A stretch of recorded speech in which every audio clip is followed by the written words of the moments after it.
너 입양해서 사랑으로 키워줬으면 그것으로 만족하면 안 되겠니? 거지 같은 놈. 다시는 연락하지 마. 그런데 1년 후 나를 짓밟던 그 누나가 내 앞에 무릎을 꿇었습니다. 제발 도와줘. 나 정말 죽을 것 같아. 코로나19가 모든 것을 뒤바꿨습니다. 그리고 어머니가 남기신 비밀이 세상에 드러났습니다. 만수야, 내 누나가 이상해. 내 통장을 자꾸 봐. 가족이란 이름으로 가장 큰 배신을 당했을 때 당신은 어떻게 하시겠습니까? 용서해야 할까요? 복수해야 할까요? 김만수 40 중반. 지금 그가 서 있는 이 자리에서 되돌아보면 모든 것의 시작은 그가 태어나기도 전부터였습니다. 아버지에게는 이미 13살, 14살 두 딸이 있었고 어머니에게는 11살 된 딸 연희가 있었습니다. 두 사람 모두 이혼의 상처를 안고 있던 중년의 남녀였습니다. 아버지는 성실한 공무원이었고 어머니는 작은 가게를 운영하며 홀로 딸을 키우고 있었습니다. 두 사람이 만나 사랑에 빠지고 재혼을 결정했을 때 각자의 아이들은 이 새로운 가족 구성을 받아들여야 했습니다. 특히 11살의 연희에게는 쉽지 않은 일이었습니다. 갑작스럽게 생긴 배다른 언니 둘과의 관계는 어색했고 때로는 갈등이 생기기도 했습니다. 연희는 어머니를 혼자 독차지했던 시절을 그리워했고 새로운 가족들 사이에서 자신의 자리를 찾기 어려워했습니다. 그런 상황에서 아들이 없던 부부는 중요한 결정을 내렸습니다. 갓 태어난 아이를 입양하기로 한 것입니다. 그 아이가 바로 만수였습니다. 만수가 집에 왔을 때 가족들의 반응은 제각각이었습니다. 아버지와 어머니는 늦게 얻은 아들에게 각별한 사랑을 쏟았습니다. 친아들처럼, 아니 친아들보다도 더 애정을 기울였습니다. 밤늦게까지 일하고 돌아온 아버지가 제일 먼저 찾는 것은 만수였고 어머니는 만수가 아프기라도 하면 밤새 잠들지 못했습니다. 하지만 연희의 반응은 달랐습니다. 아직 어린 그녀에게 갑작스럽게 나타난 남동생은 어머니의 관심을 또다시 빼앗아가는 존재였습니다. 어머니가 만수를 안고 있는 시간이 늘어날수록 연희는 점점 더 소외감을 느꼈습니다. 엄마, 나도 안아줘. 연희가 어머니에게 매달렸을 때 어머니는 한쪽 팔로는 만수를 안고 다른 쪽 팔로는 연희를 안아주려 했습니다. 하지만 연희에게는 그것조차 충분하지 않았습니다. 예전에는 어머니의 품 전체가 자신만의 것이었는데 이제는 절반만 차지할 수 있게 된 것입니다. 만수가 조금씩 자라면서 이런 현상은 더욱 두드러졌습니다. 만수가 첫걸음을 걸었을 때, 첫 말을 했을 때 가족들의 환호성은 하늘을 찔렀습니다. 아버지는 회사에서도 자랑했고 어머니는 동네 사람들에게 만수 이야기를 들려주느라 바빴습니다. 연희는 그런 광경을 지켜보며 복잡한 감정을 느꼈습니다. 남동생이 귀엽기도 했지만 동시에 질투심도 들었습니다. 자신이 어릴 적에 했던 일들은 아무도 기억하지 못하는 것 같았는데 만수가 하는 작은 행동 하나하나는 모든 가족의 관심을 끌었습니다. 연희야, 만수 좀 봐줘. 어머니가 집안일을 할 때마다 연희에게 만수를 맡겼습니다. 연희는 의무감으로 만수를 돌봤지만 마음 한구석에는 항상 불만이 있었습니다. 왜 자신이 동생을 돌봐야 하는지, 왜 자신은 항상 참아야 하는지 이해할 수 없었습니다. 만수는 이런 분위기를 어렴풋이 느끼고 있었지만 어린 나이에는 그 의미를 정확히 파악할 수 없었습니다. 다만 연희 누나가 자신을 볼 때의 표정이 다른 가족들과는 다르다는 것은 알 수 있었습니다. 아버지 쪽의 두 딸들도 각자의 방식으로 만수를 대했습니다. 큰 딸은 이미 성인이 되어 독립을 준비하고 있었기 때문에 만수와는 그다지 많은 시간을 보내지 않았습니다. 둘째 딸은 연희보다는 나았지만 역시 새로운 가족 구성원에 대해 완전히 편안해하지는 못했습니다. 만수가 유치원에 다니기 시작했을 때 가족 내에 이런 미묘한 감정들은 더욱 복잡해졌습니다. 만수는 똑똑하고 활발한 아이였습니다. 선생님들의 칭찬을 받았고 다른 아이들과도 잘 어울렸습니다. 부모들의 자랑거리였습니다. 하지만 연희에게는 이런 만수가 더욱 부담스러웠습니다. 연희는 점점 만수에게 퉁명스럽게 굴기 시작했습니다. 만수야, 너무 시끄러워. 만수야, 내 방에 들어오지 마. 만수야, 나한테 말 걸지 마. 만수는 연희의 이런 태도를 이해할 수 없었습니다. 자신이 뭘 잘못했는지 몰랐습니다. 다른 가족들은 모두 자신을 사랑해 주는데 왜 연희 누나만 자신에게 차갑게 구는지 알 수 없었습니다. 어머니는 가끔 연희를 불러 타일렀습니다. 연희야, 만수는 내 동생이야. 좀 더 다정하게 대해줘. 하지만 연희의 대답은 늘 같았습니다. 엄마는 만수만 예뻐해요. 저는 이제 엄마 딸이 아닌가 봐요. 그런 말을 들을 때마다 어머니는 마음이 아팠습니다. 연희도 소중한 딸이었지만 만수에게 쏟는 관심이 더 많은 것도 사실이었습니다. 늦게 얻은 아들에 대한 특별한 애정이 있었고 입양아이기 때문에 더욱 사랑으로 보살펴야 한다는 생각도 있었습니다. 만수가 초등학교에 입학했을 때 가족의 역학관계는 어느 정도 정리되었습니다. 아버지 쪽의 큰 딸은 결혼해서 독립했고 둘째 딸도 고등학교를 졸업하자 마자 취업을 준비하고 있었습니다. 연희는 고등학생이 되어 자신만의 세계를 만들어가고 있었습니다. 하지만 연희의 만수에 대한 복잡한 감정은 여전했습니다. 표면적으로는 누나로서의 역할을 했지만 마음 깊은 곳에는 여전히 질투심과 불만이 자리 잡고 있었습니다. 만수는 이런 분위기 속에서도 밝게 자랐습니다. 아버지와 어머니의 사랑은 충분했고 학교에서도 인기가 많았습니다. 하지만 가끔 연희의 차가운 시선을 받을 때면 가슴 한구석이 아픈 것을 느꼈습니다. 왜 연희 누나는 날 좋아하지 않을까? 만수는 어린 마음에 그런 생각을 하곤 했습니다.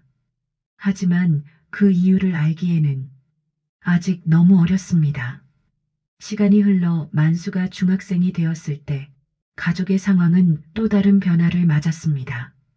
아버지 쪽의 둘째 딸도 결혼해서 독립했고 연희는 대학을 졸업하고 취업이 되었습니다. 집에는 부모와 만수 그리고 가끔 집에 오는 연희만 남게 되었습니다. 이 시기에 만수는 자신에게 무언가 다른 점이 있다는 것을 어렴풋이 느끼기 시작했습니다. 아버지와 어머니 그리고 누나들의 얼굴을 보면서 자신만 조금 다르다는 생각이 들었습니다. 하지만 그것을 구체적으로 확인할 방법은 없었습니다. 그리고 고등학교 2학년이 되던 해 과학 시간에 혈액형 검사를 하게 되었습니다. 그날이 만수의 인생을 완전히 바꾼 날이었습니다. 고등학교 2학년 봄 과학 생물 시간이었습니다. 선생님이 실험용 키트를 나누어 주며 말했습니다. 오늘은 직접 자신의 혈액형을 검사해 보는 실습을 하겠습니다. 바늘로 손가락을 찔러서 피를 한 방울 떨어뜨리고 혈청과 반응시켜 보세요. 만수는 다른 친구들과 마찬가지로 별 생각 없이 실험에 참여했습니다. 손가락을 찔러 피를 떨어뜨리고 O형과 B형 혈청을 각각 떨어뜨린 후 반응을 관찰했습니다. 결과는 O형이었습니다. 야, 만수야. 너 O형이구나. 친구가 말했지만 만수는 뭔가 이상하다는 생각이 들었습니다. 아버지는 분명히 O형이라고 하셨고 어머니는 B형이라고 하셨습니다. 중학교 과학 시간에 배운 내용으로는 O형과 B형 사이에서는 O형이 나올 수 없었습니다. 내가 실험을 잘못했나? 만수는 실험을 다시 해봤습니다. 하지만 결과는 똑같이 O형이었습니다. 세 번째, 네 번째 해봐도 결과는 변하지 않았습니다. 수업이 끝난 후 만수는 혼란스러운 마음으로 집에 돌아왔습니다. 저녁 식사 시간에 아버지에게 조심스럽게 물어봤습니다. 아빠, 혈액형이 정말 O형 맞으세요? 응, 맞아. 왜? 엄마는 B형이시죠? 그렇지. 왜 갑자기 혈액형을 물어보니? 만수는 대답할 수 없었습니다. 어떻게 설명해야 할지 몰랐습니다. 그날 밤 만수는 잠들지 못하고 천장을 바라봤습니다. 다음 날 만수는 도서관에 가서 유전학 관련 책들을 찾아봤습니다. 혈액형 유전에 대한 설명을 읽고 또 읽었습니다. 어떤 책을 봐도 결론은 같았습니다. O형과 B형 부모 사이에서는 절대로 O형 자녀가 나올 수 없었습니다. 그럼 나는 만수의 머릿속에 하나의 가능성이 떠올랐습니다. 입양, 그 단어가 머릿속에서 맴돌았습니다. 그 후 며칠 동안 만수는 자신의 어린 시절을 되돌아봤습니다. 어렴풋한 기억들이 하나씩 떠올랐습니다. 친척들이 모인 자리에서 누군가가 만수는 정말 복받은 아이야라고 중얼거렸던 것, 이웃 아주머니가 만수 부모님은 정말 대단해라고 했던 말, 그리고 가끔 어른들이 만수를 보며 주고받던 의미심장한 눈빛들, 모든 퍼즐 조각들이 맞춰지기 시작했습니다. 나는 입양하구나. 그 사실을 깨달았을 때 만수의 마음은 복잡했습니다. 충격, 혼란, 그리고 동시에 어떤 안도감도 있었습니다. 왜 연희 누나가 자신에게 그렇게 차갑게 굴었는지, 왜 가끔 자신만 다르다는 느낌을 받았는지 이해가 됐습니다. 하지만 동시에 큰 두려움도 밀려왔습니다. 이 사실을 알게 되면 가족들이 자신을 어떻게 생각할까? 지금까지의 사랑이 변할까? 자신의 존재 자체가 부담이 될까? 만수는 며칠 동안 심각한 고민에 빠졌습니다. 가족들에게 자신이 이 사실을 알게 되었다고 말해야 할까? 아니면 모르는 척하고 살아야 할까? 결국 만수는 침묵을 선택했습니다. 가족들에게 자신이 입양 사실을 알게 되었다는 것을 알리지 않기로 한 것입니다. 대신 지금까지보다 더 좋은 아들이 되기로 결심했습니다. 엄마 아빠가 나를 이렇게 사랑해 주셨는데 나도 더 사랑받을 수 있는 아들이 되자 만수는 공부를 더 열심히 했습니다. 집안일도 적극적으로 도왔습니다. 부모님께 더 자주 안부를 묻고 더 많은 관심을 보였습니다. 부모님의 기대에 어긋나지 않기 위해 최선을 다했습니다. 아버지와 어머니는 만수의 이런 변화를 기특하게 여겼습니다. 만수가 정말 의젓해졌네. 우리 아들이 이렇게 착하니 고맙기만 하지. 부모님의 이런 말을 들을 때마다 만수는 뿌듯하면서도 한편으로는 무거운 마음을 느꼈습니다. 자신이 더 열심히 해야 한다는 부담감이 있었습니다. 하지만 연희의 태도는 여전히 변하지 않았습니다. 오히려 만수가 부모님께 더 많은 관심을 받을수록 연희는 더욱 신경질적으로 굴었습니다. 또 만수 자랑이네. 만수만 잘하면 다야?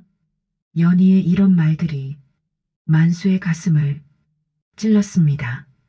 하지만 만수는 참았습니다. 자신의 존재 자체가 연희에게는 부담이라는 것을 이제 알고 있었기 때문입니다. 대학 진학을 앞두고 만수는 부모님과 진로에 대해 이야기했습니다. 만수야, 내가 하고 싶은 공부를 해라. 우리가 뒷바라지해 줄 테니까. 아버지의 말에 만수는 고마우면서도 죄송한 마음이 들었습니다. 입양아인 자신을 위해 부모님이 이렇게 많은 투자를 해주시는 것이 감사했지만 동시에 부담스럽기도 했습니다. 만수는 경영학을 전공하기로 결정했습니다. 졸업 후 사업을 해서 부모님께 보답하고 싶었습니다. 실용적인 학문을 배워서 빠른 시일 내에 경제적으로 독립하고 싶었습니다. 대학교 4년 동안 만수는 학업과 아르바이트를 병행했습니다. 부모님의 부담을 조금이라도 덜어드리고 싶었고 동시에 사회 경험도 쌓고 싶었습니다. 특히 제조업 관련 아르바이트를 많이 했는데 작은 공장에서 일하며 생산 과정과 품질 관리를 배웠습니다. 그 사이 가족들의 상황도 많이 변했습니다. 아버지 쪽의 큰 딸은 결혼했지만 몇 년 후 암에 걸려 투병 생활을 하다가 안타깝게 세상을 떠났습니다. 둘째 딸은 이혼과 사업 실패를 겪으며 고시원에서 어렵게 생활하고 있었습니다. 연희는 한 번이 이혼을 경험한 후 만수와 동갑내기인 11살 연하의 남자와 재혼했습니다. 새 남편과 함께 일본과 한국을 오가는 작은 관광여행사를 차려 나름대로 성공을 거두고 있었습니다. 만수가 대학을 졸업할 무렵 연희는 경제적으로 꽤 여유로운 생활을 하고 있었습니다. 좋은 아파트에서 살고 좋은 차를 타고 해외여행도 자주 다녔습니다.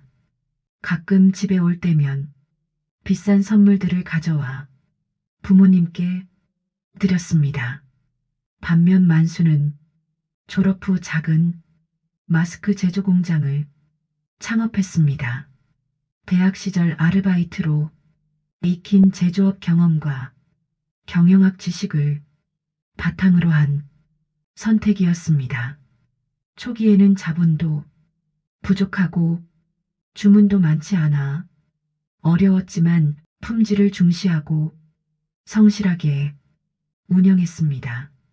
누군가의 호흡을 지키는 일이라는 자부심으로 최선을 다했습니다. 작은 공장이지만 만수는 모든 수익을 집에 가져다 드리고 자신은 최소한의 생활비만으로 살았습니다. 부모님과 함께 살면서 공장 일과 집안일을 모두 도맡아 했습니다. 이런 상황에서 연희는 만수를 바라보는 시선이 더욱 복잡해졌습니다. 자신은 밖에서 성공하며 살고 있는데 만수는 집에 붙어 있으면서 부모님의 관심을 독차지하고 있다고 생각했습니다. 만수는 참 편하게 사네. 집에서 얹혀 살면서 뭐가 힘들다고 그래. 연희의 이런 말들을 들을 때마다 만수는 서운했습니다. 자신이 얼마나 성실하게 살고 있는지, 부모님께 얼마나 많은 도움을 드리고 있는지 연희는 알지 못했습니다. 하지만 만수는 여전히 참았습니다. 자신의 입양 사실을 알고 있다는 것을 가족들에게 말하지 않았던 것처럼 연희와의 갈등도 표면화시키지 않으려 했습니다. 가족의 평화가 더 중요하다고 생각했습니다. 그런데 10년 전 큰 변화가 찾아왔습니다. 아버지가 암 진단을 받은 것입니다. 갑작스러운 소식에 온 가족이 충격을 받았습니다. 만수는 아버지의 병간호에 매달렸습니다. 병원에서 밤을 새우고 낮에는 회사에 다니는 일상이 반복되었습니다. 연희도 가끔 병원에 왔지만 사업 때문에 바빠서 자주 오지는 못했습니다. 아버지는 1년여간의 투병 생활 끝에 세상을 떠나셨습니다. 장례식에서 만수는 슬픔과 함께 큰 책임감을 느꼈습니다. 이제 어머니를 모셔야 할 사람은 자신뿐이었습니다. 연희는 장례식 후 만수에게 말했습니다. 만수야, 엄마는 내가 모셔드려. 나는 사업 때문에 바쁘니까. 그 말에 만수는 별다른 대답을 하지 않았습니다. 당연한 일이라고 생각했습니다. 자신이 집에서 어머니와 함께 살고 있으니 어머니를 모시는 것은 자신의 의무라고 여겼습니다. 그렇게 어머니와 단둘이 살기 시작한 지 얼마 지나지 않아 또 다른 시련이 찾아왔습니다. COVID-19가 발생하기 1년 전 어머니가 뇌출혈로 쓰러지신 것입니다. 2019년 만수에게는 평범한 일요일 오후였습니다. 마스크 공장에서 돌아와 어머니와 함께 저녁을 준비하고 있을 때였습니다. 갑자기 어머니가 하는 소리를 내며 비틀거리셨습니다. 엄마, 괜찮으세요? 만수가 급히 어머니를 부축했지만 어머니는 말을 제대로 하지 못하고 계셨습니다. 한쪽 입꼬리가 돌아가 있었고 왼쪽 팔에 힘이 없어 보였습니다. 만수는 즉시 119에 신고했습니다. 뇌출혈입니다. 빨리 수술해야 합니다. 응급실 의사의 말에 만수의 세상이 무너지는 것 같았습니다. 아버지를 암으로 떠나보낸 지 얼마 되지 않았는데 이제 어머니마저 위험한 상황에 놓인 것입니다. 수술은 6시간 동안 이어졌습니다. 만수는 수술실 앞에서 한 걸음도 떠나지 못하고 기다렸습니다. 연희에게도 연락을 했지만 일본에 있어서 바로 오기 어렵다는 답변만 돌아왔습니다. 다행히 첫 번째 수술은 성공했습니다. 하지만 어머니는 의식을 잃은 채로 중환자실에 있어야 했습니다. 만수는 매일 병원에서 밤을 새우며 어머니의 회복을 기다렸습니다. 2주 후 어머니가 의식을 되찾으셨습니다. 하지만 의료진의 표정은 밝지 않았습니다. 회복은 되셨지만 기억에 문제가 있을 수 있습니다.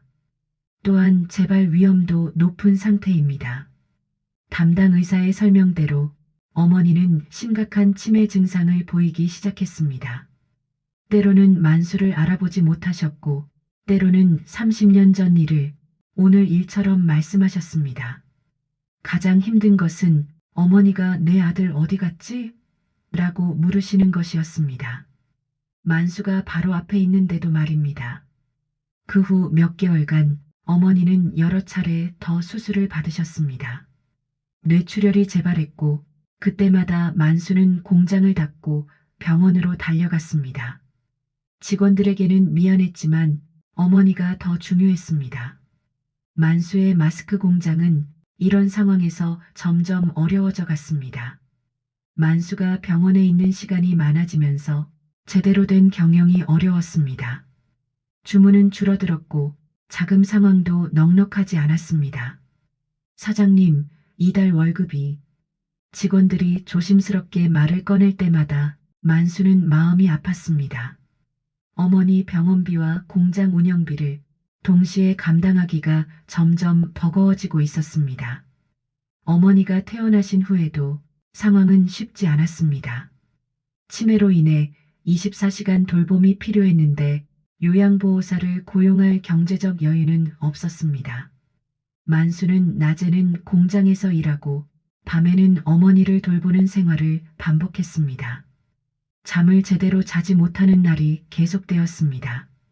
어머니가 밤에 자주 깨어나셨고 때로는 집을 나가려고 하셔서 만수가 밤새 깨어 있어야 했습니다. 낮에 공장에서 일할 때는 피곤함과 싸워야 했습니다. 만수야, 힘들면 요양원에 모시는 것도 생각해봐. 지인들이 조언을 해주었지만 만수는 고개를 저었습니다. 어머니가 자신을 이렇게 사랑으로 키워주셨는데 요양원에 모시는 것은 생각할 수 없었습니다. 그런 가운데서도 만수는 최선을 다해 어머니를 돌봤습니다. 어머니가 좋아하시던 음식을 해드리고 함께 산책도 나가고 옛날 이야기도 들려드렸습니다. 비록 어머니가 기억하지 못하셨지만 만수는 포기하지 않았습니다. 연희는 가끔 병문안을 왔지만 바쁘다는 이유로 오래 머물지는 않았습니다. 여행업이 상황을 이루고 있어서 일본과 한국을 오가며 바쁘게 지내고 있다고 했습니다. 만수야, 고생이 많네. 내가 도와주고 싶지만 사업이 너무 바빠서. 연희의 말에 만수는 이해한다고 답했습니다. 하지만 속으로는 조금 서운했습니다. 자신 혼자 어머니를 돌보는 것이 벅찰 때가 많았기 때문입니다. 어머니의 병세는 점점 악화되어 갔습니다. 치매 증상이 심해지면서 만수를 알아보는 날이 점점 줄어들었습니다. 그럴 때마다 만수의 마음은 무너졌지만 그래도 포기할 수 없었습니다. 그런 어려운 상황에서도 만수는 어머니에게 힘든 내색을 하지 않았습니다. 어머니 앞에서는 항상 밝은 모습을 보여드리려 노력했습니다. 만수야, 고마워. 내가 있어서 엄마가 힘이 난다. 가끔 어머니가 정신이 맑을 때 해주시는 말씀이 만수에게는 가장 큰 위로가 되었습니다. 그 한마디면 모든 힘든 일들이 견딜만해졌습니다. 그런데 어느 날 만수가 잠깐 공장에 다녀온 사이 연희가 어머니를 찾아왔습니다. 만수가 모르는 사이 연희는 어머니와 함께 집안을 둘러보며 여기저기를 뒤져보았습니다. 연희는 어머니의 인감도장과 통장들을 찾아냈습니다. 치매로 정신이 온전하지 못한 어머니는 연희가 무엇을 하는지 정확히 이해하지 못하셨습니다. 엄마, 은행에 가야 해요. 중요한 일이 있어요. 연희는 눈 내리는 추운 겨울날에도 불구하고 어머니를 휠체어에 태우고 여러 은행을 돌아다녔습니다. 어머니는 추위와 피로 때문에 힘들어 하셨지만 연희는 멈추지 않았습니다. 어머님, 여기 도장 좀 찍어주세요. 뭐 하는 거니? 급한 일이에요. 만수를 위한 거예요. 치매 상태의 어머니는 연희의 말을 정확히 이해하지 못한 채 시키는 대로 도장을 찍으셨습니다. 연희는 어머니 명의의 모든 예적금을 해지하고 자신의 계좌로 옮겼습니다. 그런데 만수는 평소 어머니의 휴대폰을 가지고 다니고 있었습니다. 어머니가 치매 때문에 휴대폰을 제대로 사용하지 못하셔서 만수가 대신 관리하고 있었던 것입니다. 공장에서 일하던 만수의 어머니 휴대폰에 연달아 문자가 왔습니다. 적금이 해지되었습니다. 출금이 완료되었습니다. 계좌 이체가 완료되었습니다. 만수는 이 문자들을 보고 깜짝 놀랐습니다. 어머니가 혼자 은행에 가실 리 없었고 치매 상태에서 이런 일을 하실 수도 없었습니다. 하지만 만수는 바로 확인하러 가지 못했습니다. 공장에 급한 주문이 들어와 있었고 직원들도 기다리고 있었습니다. 나중에 집에 가서 확인해 봐야겠다. 만수는 그렇게 생각하며 일을 계속했습니다. 그날 저녁 집에 돌아가니 어머니가 많이 지쳐 보이셨습니다. 엄마, 어디 다녀오셨어요? 응, 어디 갔다 왔는데. 기억이 안 나네. 어머니는 치매 때문에 그날 있었던 일을 기억하지 못하셨습니다. 만수는 문자 내용을 확인하고 싶었지만 어머니께 직접 묻기는 어려웠습니다. 며칠 후 만수는 조심스럽게 연희에게 전화를 걸었습니다. 누나, 혹시 최근에 엄마와 은행에 다녀오셨나요? 이상한 문자들이 와서. 아, 그거. 엄마가 갑자기 예금을 정리하고 싶다고 하셔서 함께 다녀왔어. 치매 때문에 헷갈리셔서 내가 도와드린 거야. 연희의 대답을 듣고도 만수는 이상했습니다. 어머니가 치매 상태에서 예금 정리를 원하실 리 없었기 때문입니다. 하지만 만수는 더 추궁하지 않았습니다. 설마 연희가 어머니의 돈을 가져갔을 거라는 생각은 하고 싶지 않았습니다. 그리고 어머니가 살아계신 동안에는 재산 문제로 싸우고 싶지 않았습니다. 어머니가 돌아가시면 그때 정확히 확인해 보자. 만수는 마음속으로 그렇게 다짐하며 넘어갔습니다. 그 후 몇 달이 지나고 2019년 늦가을에 어머니는 또 한 번의 뇌출혈로 쓰러지셨습니다. 이번에는 이전보다 더 심각했습니다. 가족들을 불러주세요. 의사의 말에 만수는 연희에게 급히 연락했습니다. 연희도 일본에서 급히 돌아왔습니다. 어머니는 며칠 동안 의식불명 상태로 계시다가 결국 세상을 떠나셨습니다. 만수는 어머니의 손을 붙잡고 오열했습니다. 엄마, 그동안 정말 고마웠어요. 사랑해요. 장례식은 조용히 치러졌습니다. 만수는 상주로서 모든 일을 주관했고 연희도 딸로서 역할을 했습니다. 그 순간만큼은 두 사람 모두 어머니를 잃은 슬픔에 빠져 있었습니다. 장례가 끝나고 2달이 지난 어느 날 연희가 갑자기 만수를 찾아왔습니다. 평소와는 다른 단호한 표정이었습니다. 만수야, 할 이야기가 있어. 연희는 거실에 앉더니 바로 본론을 꺼냈습니다. 엄마 집 말이야. 내가 가져야겠어. 만수는 귀를 의심했습니다. 뭐라고? 엄마 집. 내가 상속받아야지. 왜 갑자기? 난 지금까지 엄마와 함께 살면서 이 집을 지켜왔는데. 연희의 표정이 차가워졌습니다. 만수야, 너 몰랐어? 알고 있지 않니? 넌 친아들 아니잖아. 그 말에 만수의 가슴이 철렁했습니다. 자신이 입양 사실을 알고 있다는 것을 가족들에게 말한 적이 없었는데 연희는 어떻게 알고 있었을까요? 엄마 아빠가 널 사랑으로 키워줬잖아. 그걸로 충분하지 않아? 그걸로 만족할 줄 알아야지. 연희의 말은 차갑고 잔인했습니다. 40년 넘게 가족으로 살아온 사이에서 나올 수 있는 말이 아니었습니다. 누나, 그래도 이건 너무. 그리고 지금까지 오랫동안 엄마를 모신 건 나잖아. 그건 내가 선택한 거지. 아무도 강요하지 않았어. 만수는 말문이 막혔습니다. 이것이 정말 자신이 알던 연희 누나가 맞는지 의심스러웠습니다. 그리고 말이야, 엄마 예적금들도 이미 내가 정리했어. 엄마가 치매 걸리시기 전에 나한테 맡기셨거든. 만수는 그제서야 모든 것을 이해했습니다. 몇 달 전 어머니 휴대폰으로 온 그 문자들, 연희가 어머니와 은행을 돌아다닌 일들이 모두 계획적이었던 것입니다. 누나, 이건 정말 아니잖아. 어떻게 엄마가 치매 상태에서 증명할 수 있어? 엄마는 이미 돌아가셨는데. 연희의 말에 만수는 분노가 치밀어 올랐습니다. 하지만 동시에 무력감도 느꼈습니다. 정말로 증명할 방법이 없었습니다. 누나, 그래도 우리는 가족이잖아. 이렇게까지 할 필요가 있어? 가족? 연희가 비웃듯 말했습니다. 진짜 가족은 나야. 엄마의 친딸은 나라고. 그 말에 만수의 마음이 완전히 무너졌습니다. 40년 넘게 가족이라고 믿고 살아온 시간들이 한순간에 부정당하는 느낌이었습니다. 알았어. 집은 가져가. 하지만 나도 살 곳은 필요하니까 좀 기다려줘. 만수는 더 이상 싸우고 싶지 않았습니다. 어머니의 영전 앞에서 이런 다툼을 벌이고 싶지 않았습니다. 연희는 만수의 말에 만족한 듯 일어섰습니다. 그럼 빨리 정리해. 나도 급한 일이 있어.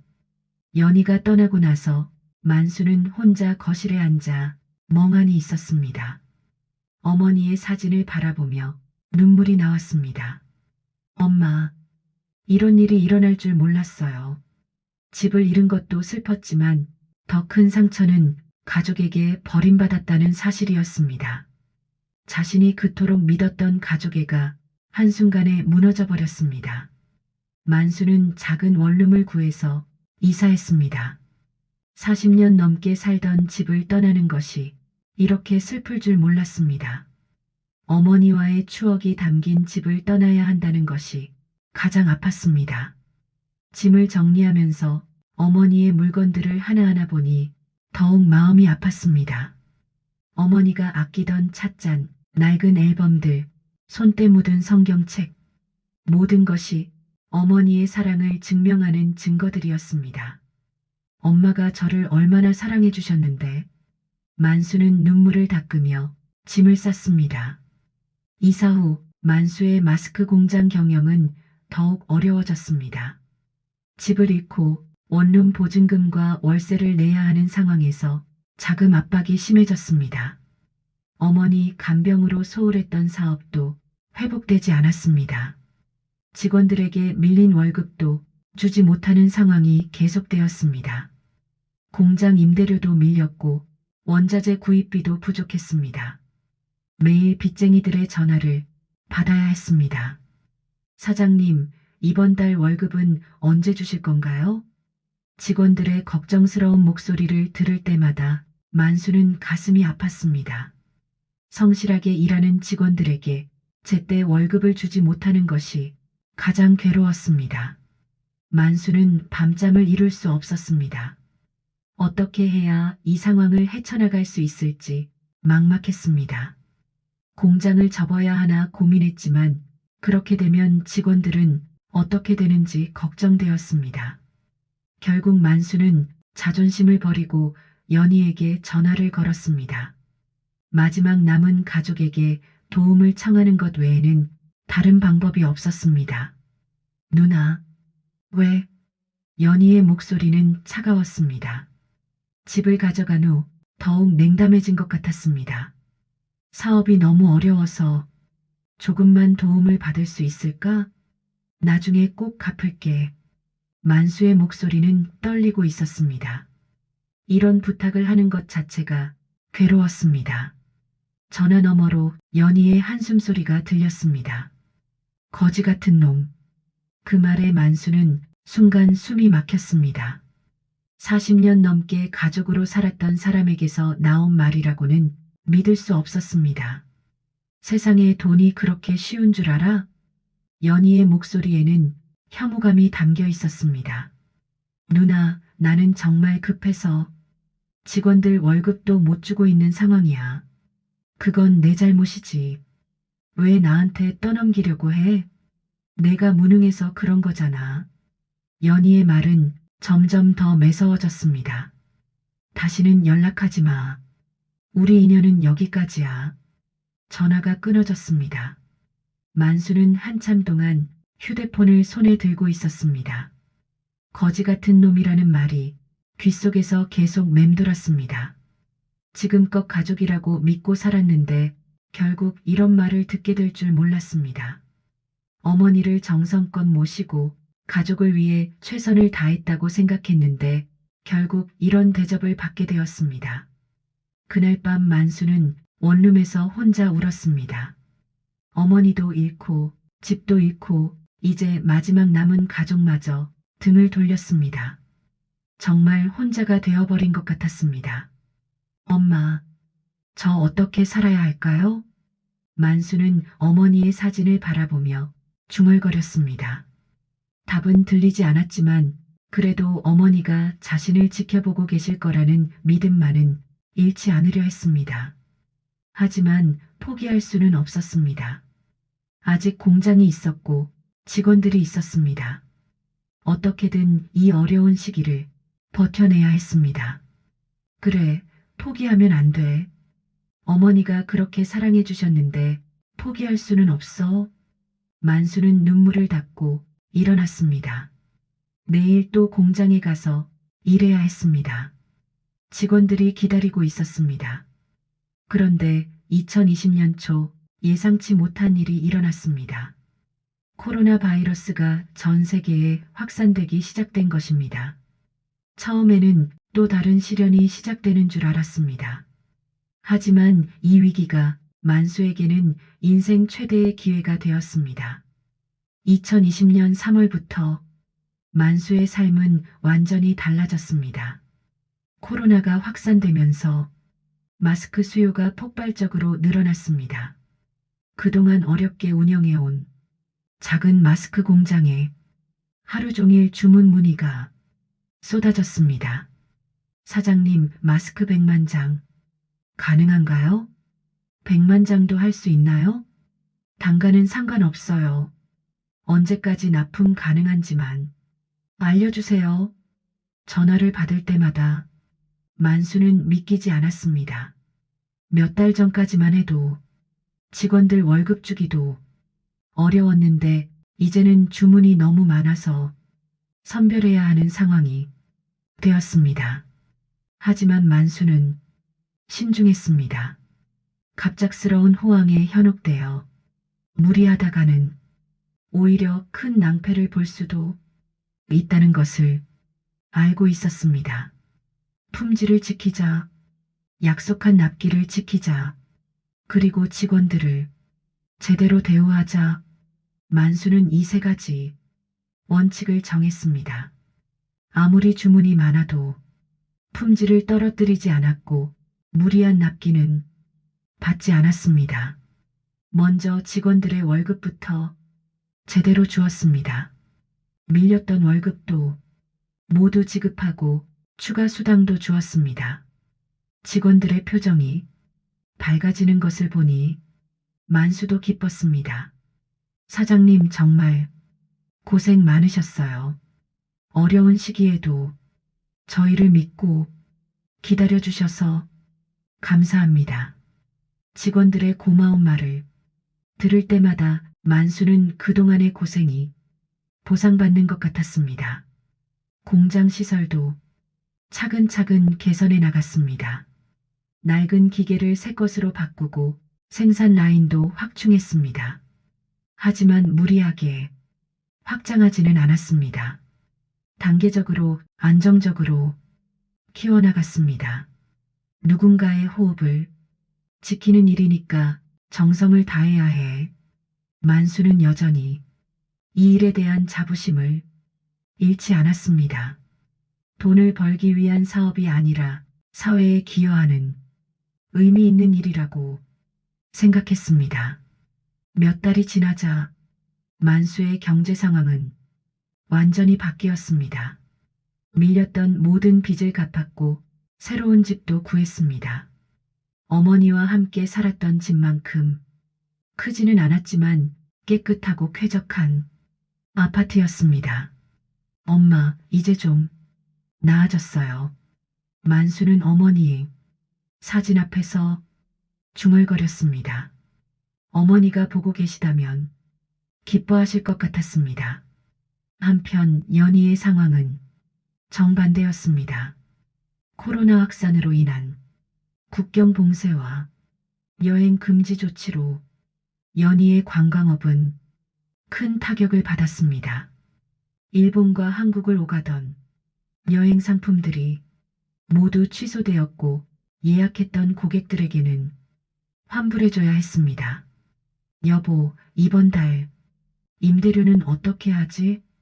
연희의 남편이 걱정스러운 목소리로 말했습니다. 사무실 임대료, 직원 월급, 각종 고정비는 나가는데 수입은 전혀 없는 상황이었습니다. 조금만 더 버텨보자. 곧 상황이 나아질 거야. 연희는 희망적으로 말했지만 속으로는 불안했습니다. 코로나가 언제 끝날지 아무도 예측할 수 없었습니다. 몇 달 후 연희는 결국 직원들을 해고해야 했습니다. 사무실도 좀 더 작은 곳으로 옮겼습니다. 그래도 버티기 어려웠습니다. 대출을 받아야겠어. 연희는 어머니에게서 가져온 돈으로 어느 정도 버텼지만 그것도 한계가 있었습니다. 은행에서 대출을 받으려 했지만 여행업계의 전망이 불투명하다는 이유로 거절당했습니다. 고객 환불금은 어떻게 마련하지? 예약 취소로 인한 환불 요구가 계속 들어왔습니다. 법적으로 환불해줘야 하는데 그럴 돈이 없었습니다. 연희는 점점 막다른 길에 몰려갔습니다. 그러던 중 연희는 신문에서 만수에 대한 기사를 보게 되었습니다. 코로나 속에서도 꾸준히 성장하는 마스크 제조업체라는 제목의 기사였습니다. 기사를 읽어보니 만수의 공장이 마스크 수요 급증으로 큰 성공을 거두고 있다는 내용이었습니다. 직원도 늘리고 시설도 확장했으며 품질 관리에도 힘쓰고 있다고 나와 있었습니다. 설마 연희는 믿기지 않았습니다. 몇 달 전까지만 해도 자신에게 돈을 빌리러 온 만수가 이렇게 성공했다는 것이 말입니다. 더 자세히 알아보니 만수의 성공 소식은 사실이었습니다. 지역 신문뿐만 아니라 전국 언론에서도 만수의 공장을 모범 사례로 소개하고 있었습니다. 정직한 경영으로 신뢰를 쌓아온 김만수 대표는 품질을 최우선으로 하는 경영 철학으로 직원들을 가족처럼 대하는 따뜻한 리더십으로 기사들을 읽을수록 연희의 마음은 복잡해졌습니다. 질투, 후회, 그리고 묘한 자괴감이 섞여 있었습니다. 내가 그때 도와줬다면 연희는 몇 달 전 만수가 도움을 청했을 때를 떠올렸습니다. 그때 자신이 조금만 도와줬다면 지금쯤 자신도 그 성공의 일부가 될 수 있었을 텐데 하는 생각이 들었습니다. 하지만 곧 다른 생각이 떠올랐습니다. 저런 호재가 있을 줄 알았다면 누가 거절했겠어? 만수도 운이 좋았을 뿐이야. 연희는 자신을 합리화하려 했습니다. 하지만 마음 한구석에서는 자신이 만수를 너무 매정하게 대했다는 생각을 지울 수 없었습니다. 연희의 상황은 계속 악화되었습니다. 여행업계 전체가 침체에 빠졌고 회복될 기미가 보이지 않았습니다. 결국 연희는 사업을 정리하기로 결정했습니다. 미안해 여보. 내 사업 때문에 우리가 이렇게 됐네. 연희는 남편에게 사과했습니다.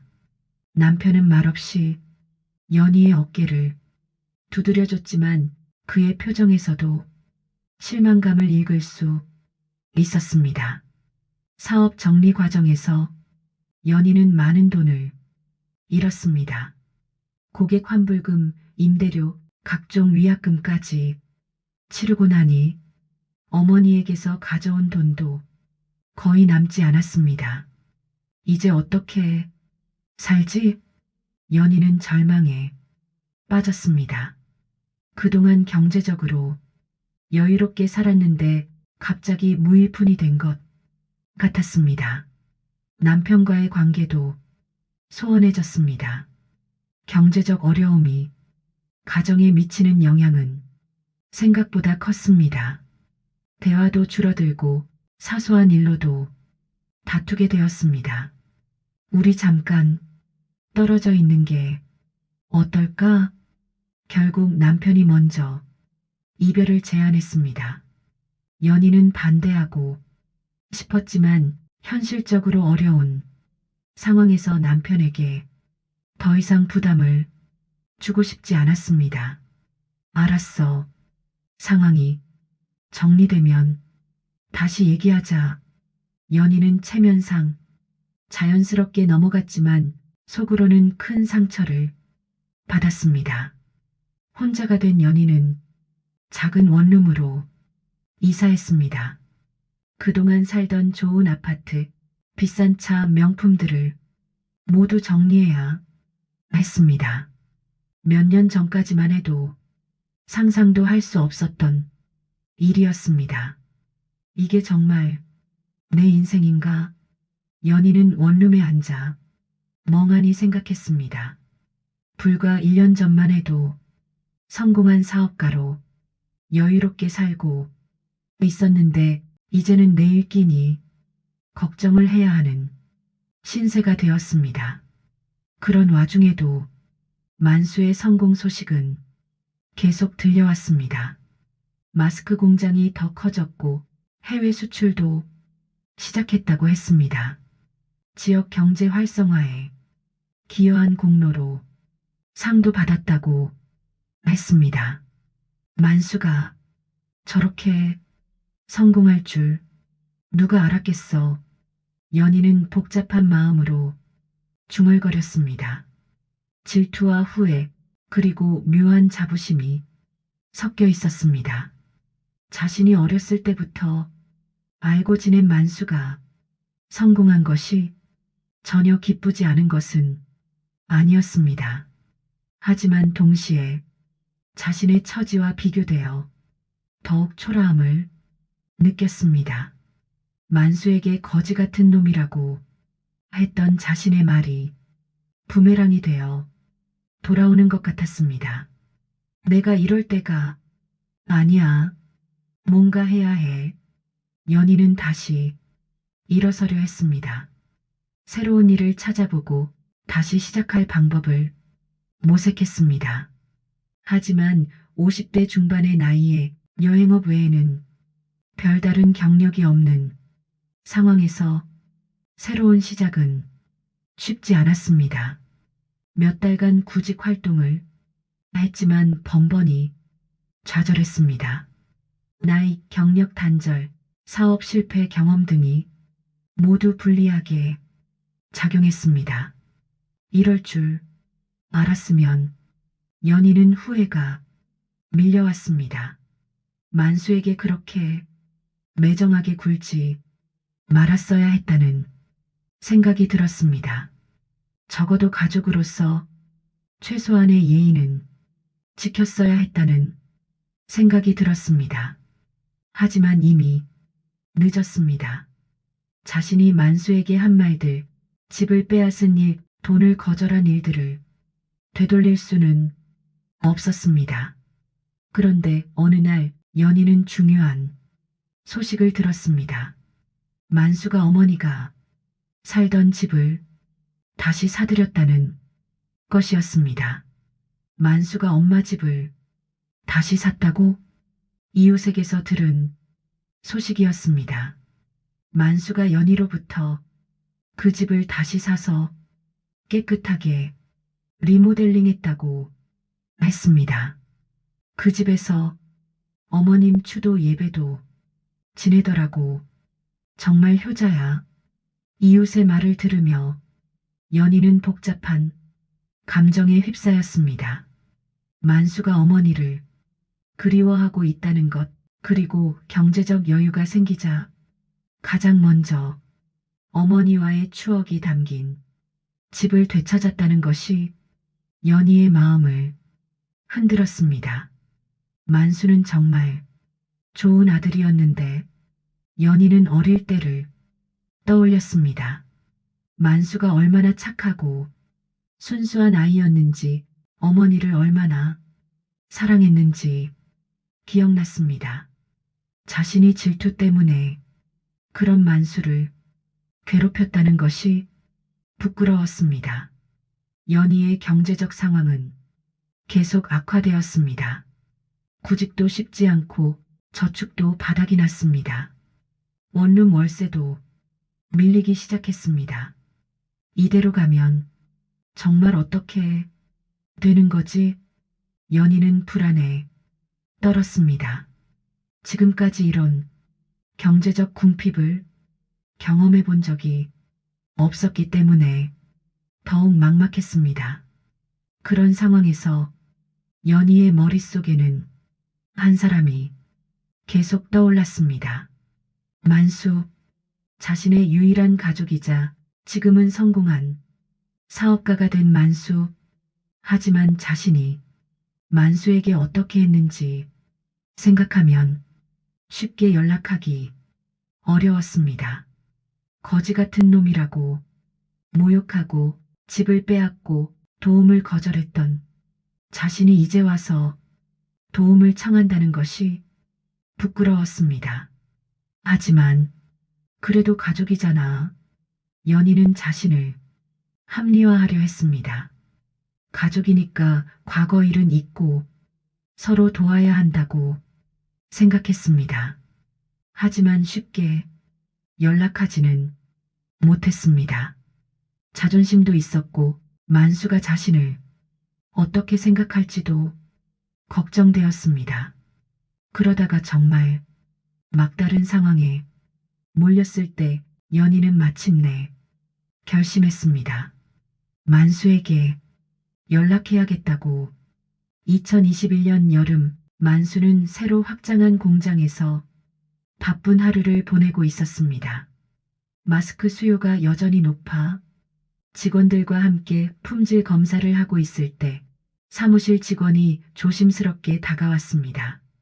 사장님, 연희 씨라는 분이 찾아오셨는데요. 만수는 손을 멈췄습니다. 1년 넘게 연락이 없던 연희가 갑자기 찾아온다는 것이 의외였습니다. 알겠습니다. 잠깐 후에 뵙겠다고 전해주세요. 만수는 손을 씻고 사무실로 향했습니다. 마음이 복잡했습니다. 연희가 무슨 일로 찾아온 것인지 어떤 마음으로 대해야 할지 고민되었습니다. 사무실 문을 열고 들어가자 연희가 소파에 앉아 있었습니다. 1년 전과는 완전히 다른 모습이었습니다. 살이 많이 빠져 있었고 옷차림도 수수했습니다. 무엇보다 표정에서 지친 기색이 역력했습니다. 누나, 만수가 조심스럽게 인사하자 연희가 고개를 들었습니다. 눈가에 다크서클이 짙었고 입술은 바짝 마른 상태였습니다. 만수야, 오랜만이다. 연희의 목소리는 예전처럼 당당하지 않았습니다. 어딘가 위축되어 있고 조심스러웠습니다. 앉아. 만수는 연희 맞은편에 앉았습니다. 어색한 침묵이 흘렀습니다.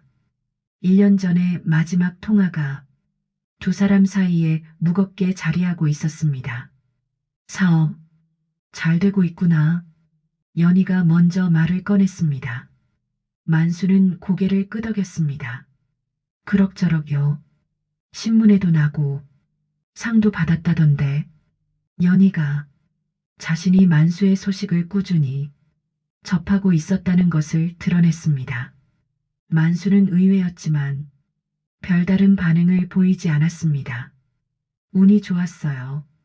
만수의 담담한 대답에 연희는 더 말을 이어가지 못했습니다. 예전 같으면 만수의 성공을 깎아내리거나 시기했을 텐데 지금은 그럴 여유가 없었습니다. 만수야. 연희가 다시 입을 열었습니다. 목소리가 떨리고 있었습니다. 나 정말 힘들어. 그 한마디에 연희의 현재 상황이 담겨 있었습니다. 만수는 이미 연희의 사업이 망했다는 것을 알고 있었습니다. 여행업이 어렵다고 들었어요. 만수의 말에 연희가 고개를 떨어뜨렸습니다. 다 망했어. 사업도 결혼 생활도 모든 게 다. 연희의 목소리에서 절망감이 느껴졌습니다. 만수는 마음 한구석이 아팠습니다. 아무리 원망스러운 사이가 되었다고 해도 어릴 때부터 알고 지낸 누나의 이런 모습을 보니 마음이 편하지 않았습니다. 지금 월세도 못 내고 있어. 일자리도 못 구하겠고 연희가 조금씩 자신의 상황을 털어놓기 시작했습니다. 자존심이 강했던 연희가 이렇게 어려운 처지를 드러내는 것 자체가 얼마나 절박한지를 보여주었습니다. 만수야, 나 좀 도와줄 수 있어? 드디어 본론이 나왔습니다. 만수는 이 순간을 예상하고 있었습니다. 연희가 갑자기 찾아온 이유를 알고 있었습니다. 하지만 1년 전의 일이 떠올랐습니다. 거지 같은 놈이라는 말, 다시는 연락하지 말라는 말, 그리고 집을 빼앗겨야 했던 그 모욕감. 누나, 만수가 입을 열려 하자 연희가 급히 말을 이었습니다. 많은 거 바라지 않아. 정말 급한 것만. 월세라도 낼 수 있게. 연희의 목소리는 점점 더 간절해졌습니다. 예전에 당당했던 모습은 온데간데 없었습니다. 만수는 복잡한 마음이었습니다. 한편으로는 연희가 안쓰러웠지만 다른 한편으로는 쉽게 용서할 수 없었습니다. 누나, 1년 전에 누나가 나한테 뭐라고 했는지 기억해요? 만수의 조용한 목소리에 연희가 움찔했습니다. 그때 내가 너무했지. 연희가 작게 인정했습니다. 거지 같은 놈이라고 했잖아요. 다시는 연락하지 말라고도 했고. 만수는 감정을 억누르며 차분히 말했습니다. 소리를 지르거나 흥분하지 않았지만 그의 말에는 깊은 상처가 담겨 있었습니다. 미안해. 정말 미안해. 연희가 고개를 푹 숙였습니다. 처음으로 진심으로 사과하는 것 같았습니다. 나도 그때 너무 힘들었어. 사업이 잘 안 돼서 예민했고 그래도 그런 말을 했으면 안 됐는데. 연희의 사과를 들으며 만수의 마음도 흔들렸습니다. 그동안 쌓였던 분노가 조금씩 누그러지는 것을 느꼈습니다. 하지만 쉽게 넘어갈 수는 없었습니다. 누나, 그때 나도 정말 어려웠어요. 엄마 돌아가시고 집도 잃고 마지막에 누나한테 도움을 청했는데 그런 말을 들었을 때의 기분을 알겠어요? 만수의 목소리에 억눌렸던 감정이 조금씩 드러났습니다. 가족이라고 믿었던 사람한테서 그런 말을 들었을 때 정말 세상에 혼자 남은 것 같았어요. 연희는 대답하지 못했습니다. 자신이 만수에게 얼마나 큰 상처를 주었는지 이제야 깨달았습니다. 그리고 엄마 집도 나는 엄마와 40년을 그 집에서 살았는데 엄마 돌아가시자마자 나가라고 했잖아요. 만수의 말이 계속되자 연희의 얼굴이 점점 창백해졌습니다. 나도 그때는 정신이 없었어. 사업이 어려워지고 돈이 필요해서. 변명이지만 연희가 어렵게 말을 이었습니다. 하지만 지금 와서 생각해보니 내가 너무 이기적이었어. 엄마를 그렇게 정성껏 모신 건 너였는데. 연희의 고백을 들으며 만수는 어릴 때를 떠올렸습니다. 함께 자란 시간들, 때로는 다투기도 했지만 그래도 가족이었던 시간들. 만수야, 나 정말 잘못했어. 용서해 줄 수 있어? 연희가 고개를 들어 만수를 바라봤습니다. 눈에 눈물이 고여 있었습니다. 자존심이 강했던 연희가 이렇게 고개를 숙이는 모습을 만수는 처음 보았습니다. 만수의 마음이 복잡했습니다. 분노와 원망, 그리고 동시에 안타까움과 연민이 섞여 있었습니다. 누나, 만수가 입을 열려 할 때 연희가 갑자기 무릎을 꿇었습니다. 제발, 제발 도와줘. 나 정말 죽을 것 같아. 연희가 무릎을 꿇고 있는 모습을 보자 만수는 충격을 받았습니다. 그동안 자존심이 하늘을 찌르던 연희가 이렇게까지 하다니. 누나, 일어나세요. 만수가 연희를 일으키려 했지만 연희는 고개를 저었습니다. 안 돼. 내가 도와준다고 할 때까지는 안 일어나. 연희의 절박함이 만수에게도 전해졌습니다. 정말 막다른 상황에 몰린 것 같았습니다. 만수는 한숨을 쉬었습니다. 아무리 원망스러워도 이렇게 무릎 꿇고 있는 연희를 그냥 돌려보낼 수는 없었습니다. 일단 일어나세요. 이야기는 앉아서 해요. 만수가 연희를 일으켜 세웠습니다. 연희의 손이 차갑게 떨리고 있었습니다. 누나, 지금 어디서 살고 계세요? 작은 원룸에. 월세 50만 원인데 3개월째 못 내고 있어. 연희의 답변을 들으며 만수는 상황이 얼마나 심각한지 알 수 있었습니다. 일자리는 구해보셨어요? 해봤지. 하지만 나이도 있고 경력 단절도 있고 쉽지 않더라. 연희의 목소리에서 지친 기색이 역력했습니다. 만수는 잠시 생각에 잠겼습니다. 연희를 도와줘야 하나 아니면 예전 일 때문에 거절해야 하나 마음이 복잡했습니다. 그런데 문득 어머니의 얼굴이 떠올랐습니다. 어머니라면 뭐라고 하셨을까? 아마 가족끼리 서로 도우라고 하셨을 것 같았습니다. 누나, 만수가 입을 열었습니다. 일단 급한 월세부터 해결하고 천천히 다른 방법을 생각해봐요. 연희의 얼굴이 밝아졌습니다. 정말 도와줄 거야? 하지만 조건이 있어요. 만수의 말에 연희가 긴장했습니다. 앞으로는 서로 예의를 지켜요. 가족이라고 해서 함부로 대하지 말고.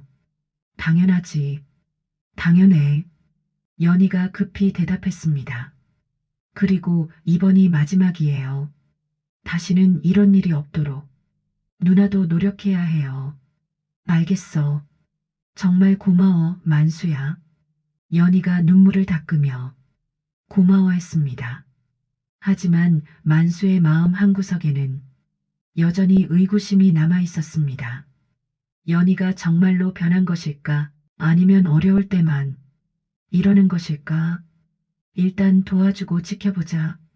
만수는 그렇게 마음을 정했습니다. 가족이니까, 그리고 어머니가 원하셨을 것 같으니까. 하지만 쉽게 잊혀지지 않는 것이 있었습니다. 거지 같은 놈이라는 말, 집을 빼앗겼던 일, 그리고 도움을 거절당했던 그 모욕감. 만수는 연희를 도와주기로 했지만 완전히 용서한 것은 아니었습니다. 시간이 지나봐야 연희가 정말로 변했는지 알 수 있을 것 같았습니다. 누나, 일단 당장 필요한 것부터 해결하고 앞으로 계획을 세워봐요. 고마워. 정말 고마워. 연희가 계속 고마워했지만 만수의 마음은 여전히 복잡했습니다. 그날 밤 만수는 잠들지 못했습니다.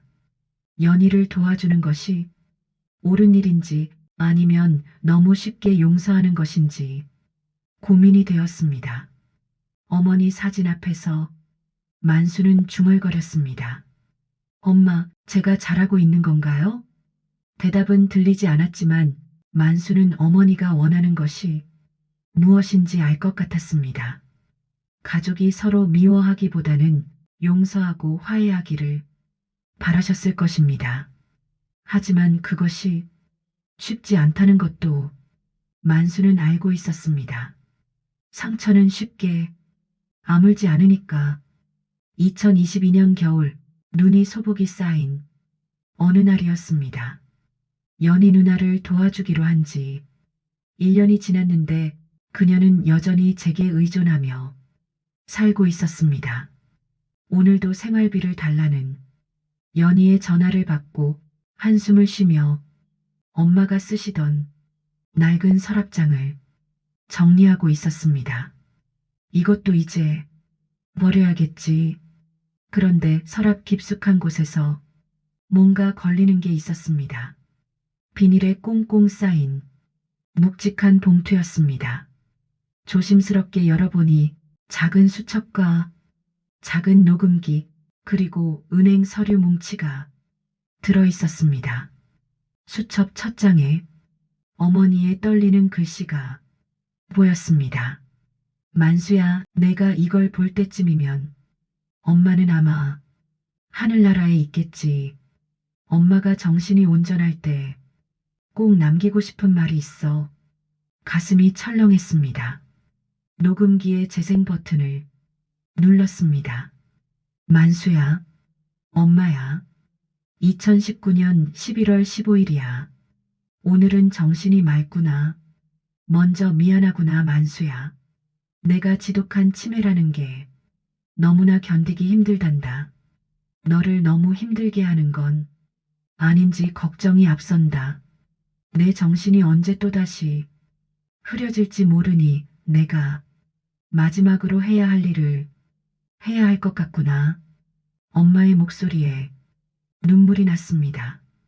정신이 맑으실 때 이런 준비를 하셨다니. 먼저 내게 꼭 말하고 싶은 게 있어. 내 친부모님 얘기야. 사실 엄마는 다 알고 있었단다. 내 친부모님들은 내 생명의 은인이셨어. 45년 전 엄마가 교통사고로 죽을 뻔했을 때 내 친부모님이 날 구해주다가 그 과정에서 두 분이 돌아가셨어. 뭐라고? 내 친부모님이 엄마의 은인? 다리에 힘이 풀려 그 자리에 주저앉았습니다. 그래서 고아가 된 널 우리가 입양한 거야. 은인의 아들을 내 아들로 키우는 게 당연하다고 생각했어. 넌 처음부터 내 운명이었던 거야. 만수야. 녹음은 계속되었습니다. 더 충격적인 내용이 이어졌습니다. 그리고 연희가 요즘 이상해. 내 통장을 자꾸 확인하고 도장을 어디 숨겼냐고 물어. 그래서 이 녹음을 남기는 거야. 만수야.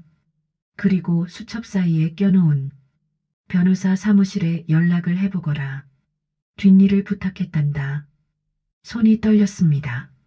날짜를 확인해 보니 이 녹음 후 불과 한 달 만에 어머니 계좌가 모두 해지됐던 것입니다. 변호사 사무실은 바로 집 근처 엄마의 친한 친구, 아들이 운영하는 곳이었습니다. 더 놀라운 것들이 나왔습니다. 연희 누나가 어머니를 데리고 은행에 간 날이 CCTV 캡처 사진, 은행원의 진술서, 그리고 어머니의 상태에서 정상적인 도장을 제대로 찍을 수 없었다는 의사소견서까지, 그리고 어머니가 남긴 공증된 유언서 있었습니다. 나 장정숙은 정신이 온전한 상태에서 다음과 같이 유언합니다. 내 모든 재산과 집은 아들 김만수에게 상속한다. 딸 연희는 이미 충분한 몫을 받았으므로 추가 상속은 없다. 2019년 11월 15일 변호사 도장과 증인 2명의 서명까지 완벽했습니다. 그 순간 현관문이 벌컥 열렸습니다. 만수야, 이번 달 생활비 줄 거지? 내가 지금 당장 필요해서. 연희가 들어오다가 제 손에 들린 서류를 보고 얼어붙었습니다. 그게 뭐야? 엄마가 남기신 거예요, 누나. 녹음기를 들어 보였습니다. 연희의 얼굴이 하얗게 질렸습니다. 누나가 치매 걸린 엄마 통장을 털어간 증거가 다 여기 있네요. 그건 엄마가 부탁하셨어. 관리해달라고. 2019년 11월 15일에 엄마가 정신이 맑은 상태로 녹음하신 거예요. 누나가 이상하게 군다고, 재산을 노린다고 분명히 말씀하셨어요. 연희가 비틀거리며 뒤로 물러났습니다. 이 순간을 어떻게 해야 할까? 경찰에 신고할까? 고소할까? 그때 수첩 맨 뒤에 끼워진 어머니의 마지막 편지를 발견했습니다. 만수야, 바로 오늘 친구 아들. 변호사 불러서 유언서까지 내게 남기지만 연희는 그래도 용서해줬으면 좋겠다. 내 누이도 상처받은 아이야. 내가 우리 집에 올 때부터 질투했지만 그것도 사랑을 원했기 때문이야. 내가 진짜 가족이 뭔지 보여줬으면 좋겠구나.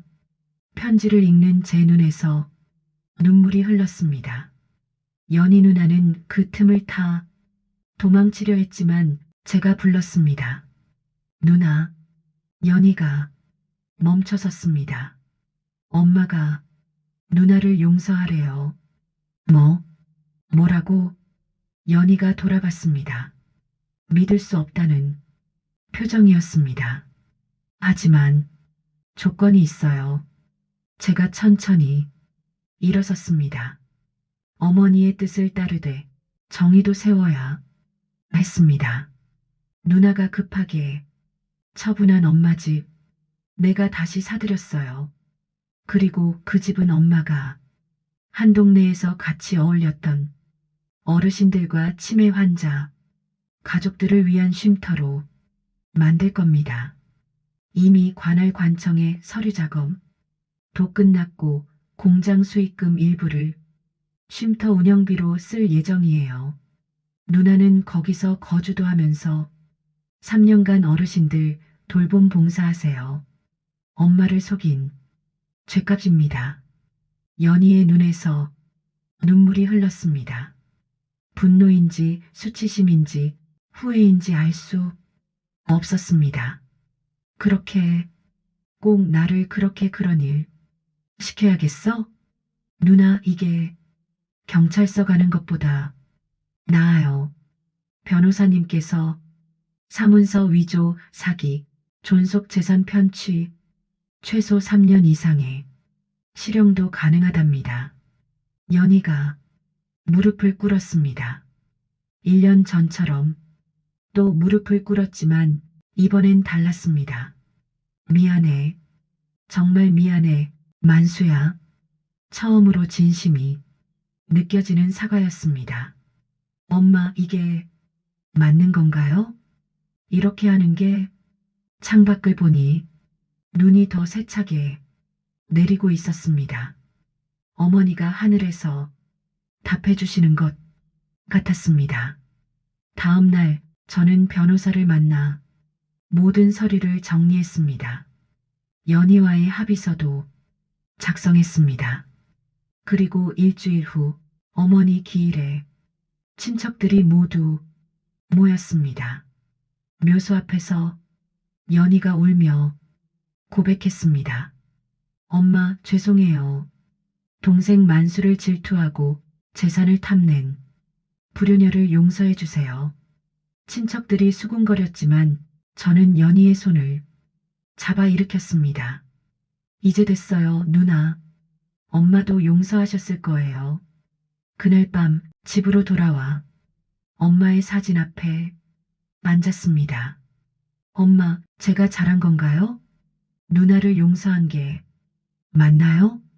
대답은 없었지만 마음이 평온해졌습니다. 엄마의 마지막 선물은 재산도 집도 아닌 용서하는 법을 가르쳐 주신 것 같았습니다. 이제야 알겠어요, 엄마. 진짜 가족은 피가 아니라 마음으로 맺어진다는 걸. 그리고 상처도 용서도 다 가족이기에 가능하다는 걸. 3년 후 2025년 가을, 어머니가 살았던 그 집 앞에 섰습니다. 이제 이곳은 정숙의 집이라는 간판이 걸린 치매 환자 가족 쉼터가 되었습니다. 문을 열고 들어가니 연희 누가가 할머니 한 분을 부축하며 걸어오고 있었습니다. 어머님, 천천히 가세요. 제가 잡아드릴게요. 3년 전과는 완전히 다른 사람이었습니다. 수수한 차림에 화장기 없는 얼굴, 하지만 예전보다 훨씬 평온해 보였습니다. 엄한수 왔구나. 네, 누나. 어때요, 요즘? 이상하게 마음이 편해. 처음엔 벌 받는 기분이었는데 이제는 이 일이 좋아. 연희 누나가 할머니를 의자에 앉혀드리고는 제게 다가왔습니다.